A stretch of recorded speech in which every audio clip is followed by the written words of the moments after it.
আল্লাহ তাআলা কিয়ামতের দিন সাইয়েদনা নূহ আলাইহিস সালামকে বলবেন, নূহ তুমি কি দাওয়াত পৌঁছিয়েছো তোমার উম্মতের কাছে?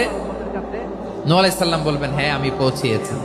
এবার নূহের উম্মতকে আল্লাহ জিজ্ঞেস করবেন, এ নূহের উম্মতেরা, তোমাদের নবী নূহ কি দাওয়াত পৌঁছিয়েছে? নূহের উম্মত বলবে, না আল্লাহ, আমাদের কাছে কোনো সতর্ককারী আসে নাই, কোনো নবী টবি আসে নাই, কোনো দাওয়াতও আমরা পাই নাই, আপনারাও চিনি নাই, জান্নাতও চিনি নাই, জাহান্নামও চিনি নাই। নূহ আলাইহিস সালাম বিপদে পড়ে যাবেন।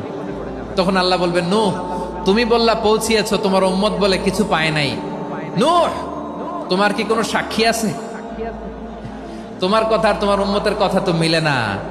তুমি বললা তুমি আমার নির্দেশনা দাওয়াত পৌঁছে দিয়েছো, কিন্তু তোমার উম্মত বলে পায় নাই। নূহ তোমার পক্ষে কোনো সাক্ষী আছে? নূহ আলাইহিস সালাম বলবেন, আছে। কে?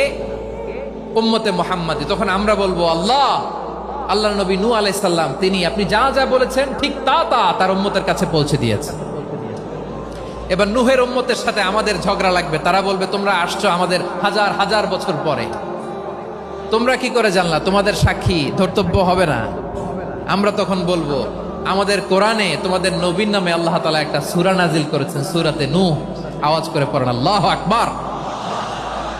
আমরা বলবো, আমাদের কোরআনে তোমাদের নবীর কথা আল্লাহ আমাদেরকে জানিয়েছেন, দিন রাত এক করে তোমাদের কাছে তিনি দাওয়াত পৌঁছেছেন। তোমরা কানের মধ্যে হাত দিয়ে রাখতা, চেহারাটা কাপড় দিয়ে ঢেকে রাখতা, আল্লাহর নবী নূহকে পিটিয়ে ছালা দিয়ে পেঁচিয়ে তোমরা পাহাড়ে তুলে রেখে আসতা। সব আমরা জানি।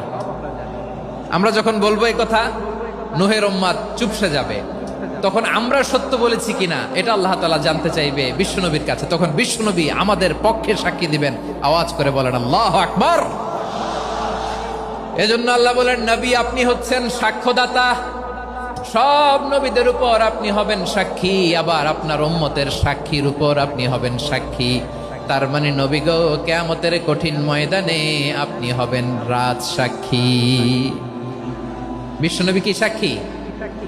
আওয়াজ করে বলেন, রাজ সাক্ষী, সব সাক্ষীর বড় সাক্ষী। এজন্য বিশ্বনবীকে আল্লাহ তাআলা প্রথম যে বৈশিষ্ট্যটা দিয়েছেন সেটা হচ্ছেন শাহিদ। তিনি সাক্ষ্যদাতা, witness for all messenger of God and for all of us. সুবহানাল্লাহ পড়েন।